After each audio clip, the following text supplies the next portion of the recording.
Okay, so let's take a look at Monday of Holy Week. One of the things that we know Jesus does on Monday is that he chooses to, in the midst of the preparation that he personally is facing towards his own death, he chooses to take this moment to enter the temple, a place of immense significance, a place that his heart would be connected to, and to correct some things. He chooses to take a moment and actually challenge the people who are misusing the temple or treating it incorrectly. And in doing so, he leaves us a very clear statement of exactly what his house of worship should be. We're going to just take a look at Matthew 21, verses 12 and 13. It says, Jesus entered the temple and drove out all who sold and bought in the temple. He overturned the table of the money changers and the seats of those who sold pigeons. He said to them, "It is written, my house shall be called a house of prayer, but you've made it a den of robbers." In this moment, Jesus comes to cleanse the place of worship. He comes to cleanse not just what is going on, not just actions, but priorities, motives, the way that the temple is being used.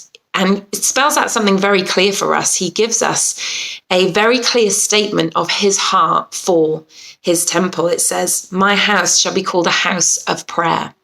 I think in this day, we're invited to pray. This is an invitation to pray as Jesus intended his people to do and intends his house to be seen as a house of prayer. So we're invited to be a people of prayer. We're invited to be a people who are constantly in connection, in communication with him, who are always submitting and surrendering our motives and our ways to him. And he's cleansing the temple. He's correcting the use of the temple in his people. It's not a place for status, for money, for economy, for trade. It's not a place for glory of anything other than God. It's not a place for, building your own kingdom. It's a place where people can come in and encounter the true and living God in a personal way. He even goes on later on in Matthew 21, and you should read through it because it's fantastic, but he goes on to curse a fig tree. And at the end of that interaction, it says in verse 22, "Whatever you ask in prayer, you will receive if you have faith." This is his invitation to pray. I might be going, but you can continue to speak to God. You can continue to speak to me through prayer, Jesus is saying to us.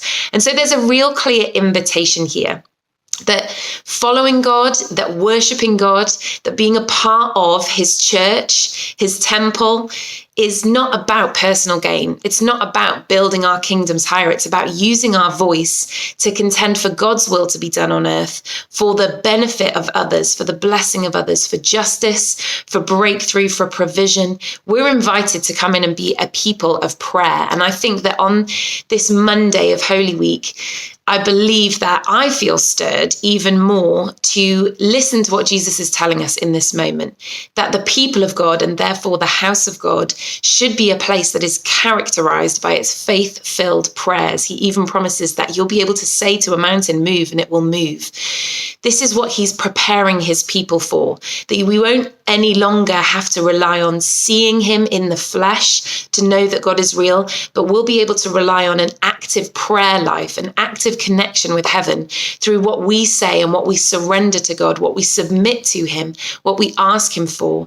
He says, if you can do that with faith, then I'll be continuing to move in your midst. And I think that today is just a fantastic reminder that Jesus invited his people to pray. He wanted his people to be known as a people of prayer. And as we prepare for this week, whilst it's hugely significant for us personally, I believe this is also Jesus reminding us that we as Christians have to use our voice for others, for the world around us, for the things that we see, for the injustices that we know break God's heart. We need to lift our prayers and join with his heart in speaking out a better reality over the world around us. So I believe that today is an invitation to prayer. And I just encourage you today to lift up some prayers to God as you prepare for Easter Sunday.